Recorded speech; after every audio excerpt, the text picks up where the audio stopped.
If you felt sorry for the dinosaurs, consider this. At this very moment, we're in the middle of a period of mass extinction that's actually worse than the one that wiped out the dinosaurs. You heard that right. More species go extinct at this very moment than during the last days of the dinosaur.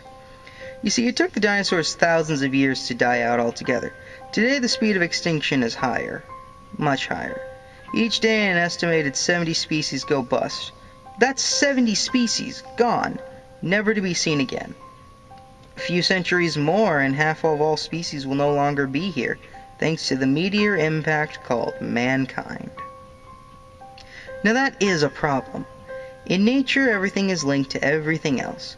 Everything that lives relies on other living things. And the really bad news is, of course, that we are also part of nature. What would we eat if it wasn't for our crops and livestock? Shoes?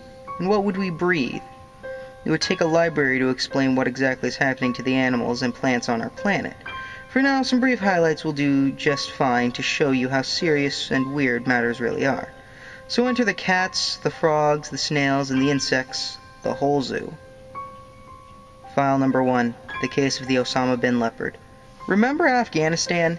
In 2002, the U.S. Army used cluster bombs and oxygen-sucking fuel bombs to rid the Afghan caves of al-Qaeda bad guys. Unfortunately, someone else was hiding there too. That was the snow leopard, one of the rarest animals on the planet. Just picture it. Osama's bearded boys holding hands with the mighty snow leopard in some cave, and then boom! Burn! Choke! Bye-bye, boys! And bye-bye, snow leopard. While there are plenty of bearded boys left on the planet, the same can't be said of the leopard. The animal has probably gone extinct in Afghanistan by now, a byproduct of war. Few people know of it, and even fewer seem to care. The mighty predator of the mountains happened to be a stand in the way of a silly human war over religion, power, and such. At this moment, there is an estimated 5,000 snow leopards left on the planet, and that could be too little for survival. File number 2, the case of the evil cat. As I write this, Molly the cat is on my lap, having a nap. Lizzie, my other cat, is outside, chasing birds or picking a fight with another cat. You see, my next-door neighbor has 2 cats as well. The neighbors on the other side have 3 cats, the neighbors after that have 5. In the streets where I live, there are more cats than people. And that is a problem. All those cats catch lots of birds and mice and rats and butterflies. Biologically speaking, cats are eating a huge hole in the food chain. No, seriously. According to several alarming reports, this is exactly what's happening in countries like the United Kingdom, Sweden, and even my own country, Holland.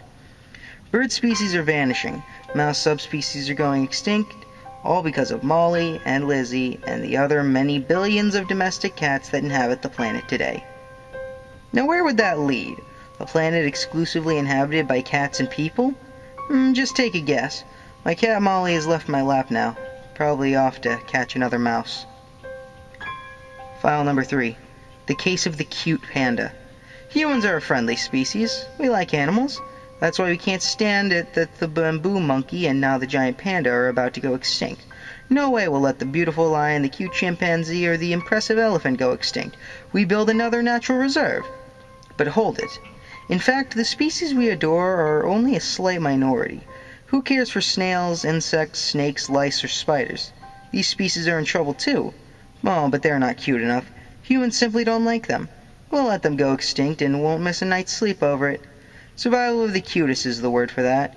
Biologists use it sometimes when they argue that we're protecting the wrong species. On our lists of endangered species, there are plenty of beautiful and furry and funny animals, but no snails, cockroaches, or fleas, not to mention the microbes that are by far the most important species on Earth. File number 4, the case of the dead frog. It is a mystery. Everywhere in the world, frogs are dying. There seems to be no specific reason for it. Everywhere around, they're just kicking the bucket, for no apparent reason. And there you have it, the frog problem. It could be pollution, it could be a hole in the ozone layer, it could be a fungus, it could be acid rain. It could be all of these things combined and more. Whatever the reason, biologists are very worried. Apart from the fact that a frogless world would be a rather empty place, the frog problem could be some kind of warning. Frogs are known to be quite vulnerable. So who's next? Us? File number 5, invasion of the killer rabbits. The dingo did it, so did the rabbit. They invaded a place where nature never meant them to be. Well, invaded isn't the right word, really. Humans brought them over, of course. The Dutch brought their cats to Australia. The British took foxes and dogs to New Zealand. The mighty Vikings introduced the cute rabbit to Scotland. The gypsies took the gypsy moth to the US, and now there's trouble all over the place. Down under, there aren't supposed to be any predators.